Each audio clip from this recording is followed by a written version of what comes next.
Dear student, आज हम gas dynamics में बात करेंगे वन डायमेंशनल आइसेंट्रोपिक फ्लो की, जो कि वेरिएबल एरिया डेप्थ से हो रहा है। तो यहाँ पे जैसा कि आप डायग्राम देख रहे हैं, ये कन्वर्जेंट डाइवर्जेंट नोजल का है, जिसमें कि वेरिएबल फॉर्म में बैक प्रेशर है। तो फ्लो को हम कंसिडर कर रहे हैं, यहाँ पे फ्रैक्शन नहीं है, नेग्लिजिबल फ्रैक्शन है। तो जो डायग्राम में आप देख रहे हैं, कन्वर्जेंट डाइवर्जेंट टाइप का नोजल है। नोजल को एक हाई प्रेशर रिजर्वायर के साथ में अटैच किया गया है और फ्लूइड को डिस्चार्ज किया जा रहा है नोजल के बीच में अप टू बैक प्रेशर तक। तो यहाँ पे बैक प्रेशर जो है या तो एटमॉस्फेरिक कंडीशन पे रहेगा या तो वैक्यूम कंडीशन पे रहेगा। तो कंडीशन जो है हमें यहाँ पे मैक्सिमम फ्लूइड फ्लो के लिए निकालनी है, तो वो कंडीशन क्या रहेगी उसको हम यहाँ पे देखते हैं डायग्राम में। तो जैसा कि फ्लो यहाँ पे सेक्शन 1 और सेक्शन 2 से होके पास हो रहा है, तो जो नोजल है ये वन डायमेंशनल है जैसा कि दिख रहा है। तो सेक्शन 1 एंड 2 जो है, चूंकि यहाँ पे यदि मैक नंबर जो है यदि आपका 0 है तो उस टाइम पे वेलोसिटी इक्वल है, या बोलना चाहिए सेक्शन 1 जो है अप स्ट्रीम साइड कहलाती है। यहाँ पे हम लिख सकते हैं इसको अप स्ट्रीम साइड, और इसे हम बोल सकते हैं डाउन स्ट्रीम साइड।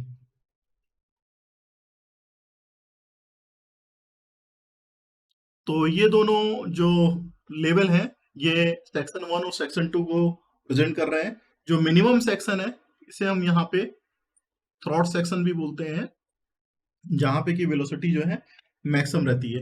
जो फर्स्ट पार्ट जो नोजल का है, जहां की काइनेटिक एनर्जी जो है इंक्रीज हो रही है प्रेशर एनर्जी के लॉस पे।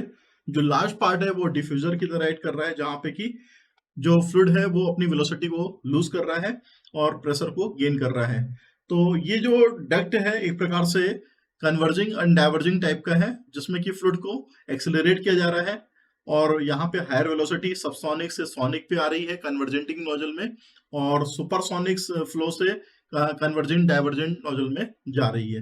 तो इस चीज को हमें यहाँ पे देखना है कि जो एनर्जी इक्वेशन है इसका यूज करके हम किस तरीके से कंडीशन मैक्सिमम फ्लो की बना सकते हैं। तो जैसा कि हमें पता है फ्रॉम एनर्जी इक्वेशन, ये हमारे पास है H S is equal to H plus V square by 2। ये हमारे लिए इक्वेशन नंबर 1 है, और इसी को हम यहाँ पे इस तरीके से भी लिख सकते हैं D H is equal to minus of V D V. ये हमारे लिए दूसरी इक्वेशन, या इसी को हम फर्स्ट पार्ट बोल सकते हैं। और प्रॉपर्टी रिलेशन से हमारे पास एक रिलेशन आता है, फ्रॉम द प्रॉपर्टी रिलेशन, जैसा कि हम जानते हैं जो होता है T D S is equal to D H minus of V D P. और आइसोट्रॉपिक फ्लो के लिए हम लिख सकते हैं फॉर आइसेंट्रोपिक फ्लो, इसके लिए हम लिख सकते हैं D H is equal to DP by rho. तो ये इक्वेशन नंबर 3 रहेगी, जिसको कि हम आइसेंट्रोपिक फ्लो के लिए कंडीशन जो रहती है वो यहाँ पे लिखी गई है, change of enthalpy is equal to change of pressure to the with respect of the density. तो जो इक्वेशन है हमारे पास यहाँ पे D H is equal to minus of V D P, और यहाँ पे इक्वेशन लिखी हुई है D H is equal to D P by rho. इन दोनों को इक्वेट कर देंगे, तो equating equation second and third, तो minus of V D V is equal to लिख सकते हैं डीपी बाई रो, और डीपी इज इक्वल टू हम लिख सकते हैं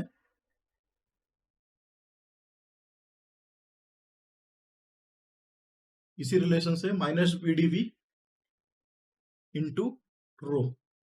ये क्वेश्चन नंबर हो जाएगी 4, जिसका कि यूज करेंगे। अब हमें कंटिन्यूटी इक्वेशन पता है, now from the continuity equation जो कि मास फ्लो रेट के लिए रहती है, यहाँ पे rho A V, rho is equal to density, A is the cross section area, V is called the velocity. तो rho A V is equal to constant, ये हमें पता है। चूंकि हम इसमें लॉगरिथमिक डिफरेंशिएशन भी यूज कर सकते हैं, तो बाई लॉगरिथमिक डिफरेंशिएशन ये है हमारे पास D rho by rho plus D A by A plus D B by V is equal to 0। ऐसा हम डिफरेंशिएशन इसमें कर सकते हैं लॉगरिथमिक टाइप का। तो D A by A is equal to हम ऐसा लिख सकते हैं minus of D B by V minus of D rho by rho, D A by A is equal to D P by rho V square minus of D rho by rho. तो यहाँ पे चूंकि D B is equal to हमें पता है D P by minus of rho V है। ये हमने इक्वेशन नंबर इधर से निकाला है, जो इक्वेशन हमारे पास लिखी थी D V is equal to उससे निकाल लिया है। तो इस इक्वेशन से हमारे पास निकल के आ जाएगा। अब इसी चीज को हमने यहाँ पे पुट कर दिया है, तो उसके हिसाब से जो चेंज ऑफ होगा इसमें D A by A is equal to लिख सकते हैं हम D P by rho V square और ब्रैकेट के अंदर 1 minus of V square D rho by D P, और मैक नंबर जो होता है हमें पता है, समटाइम्स इसको मैक नंबर को ऐसा भी लिख सकते हैं D rho by D P. तो यहाँ पे हम उसी चीज को यूज करेंगे मैक नंबर का। तो D A by A is equal to D P by rho V square 1 minus of M square, चूंकि हमारे पास फार्मूला लग जाएगा तो फार्मूले के हिसाब से यहाँ पे हमने इसको यूज कर लिया। अब Mach number is equal to होता है D rho by D P, इसके हिसाब से हमने यहाँ पे इसको पुटअप कर लिया। तो आगे हम सब्सिक्वेंट लिख सकते हैं D A by A is equal to M square minus of 1 into D B by we.